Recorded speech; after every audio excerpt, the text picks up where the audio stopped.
Senator Antich. Thank you, Mr President. My question is to the Minister for Employment, Skills, Small and Family Business, Senator Cash.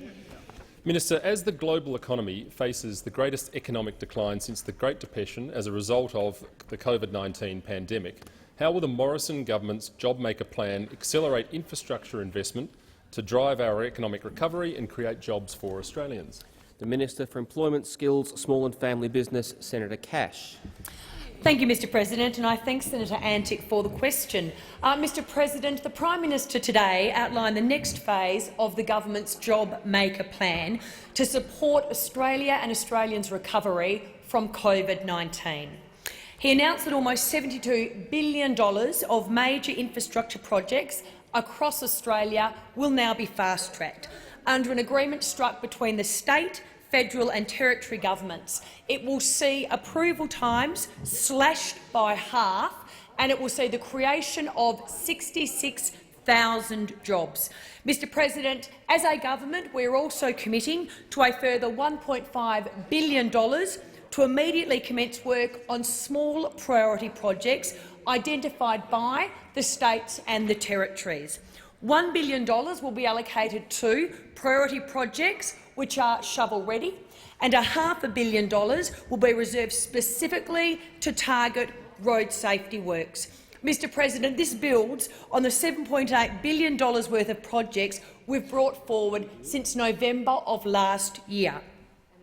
15 major projects are on fast track for approval under a bilateral model between the Commonwealth, the states and the territories. And the projects include emergency town water projects in New South Wales, road, rail and iron projects in Western Australia, the Inland Rail from Melbourne to Brisbane, the Mariners Link between Tasmania and Victoria, and of course, Senator Antic, in your home state, the Olympic Dam extension in South Australia.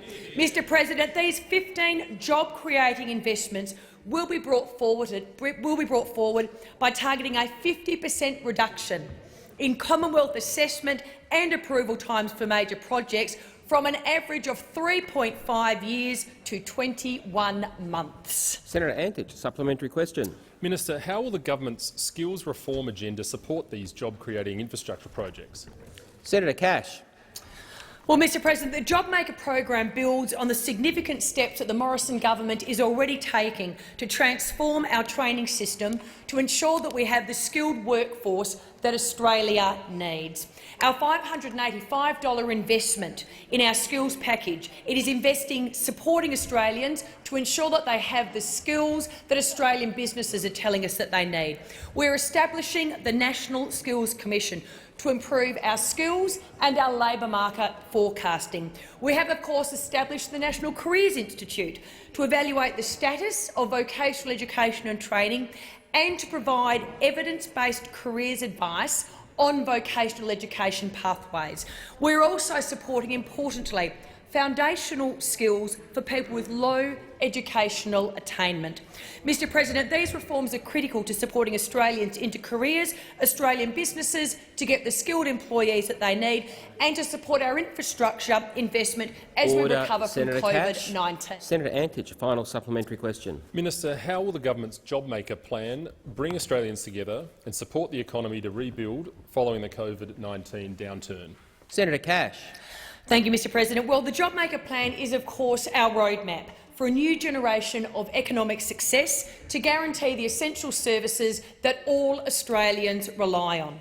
Mr President, as we all reset for growth, the Morrison government's JobMaker Plan will be guided by principles to secure Australia's future, and these principles include: we will remain an outward-looking, open and sovereign trading economy.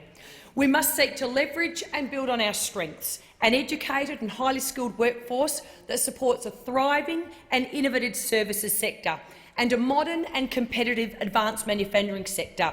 And of course, we must ensure that there is opportunity in Australia for those who have a go to get a go.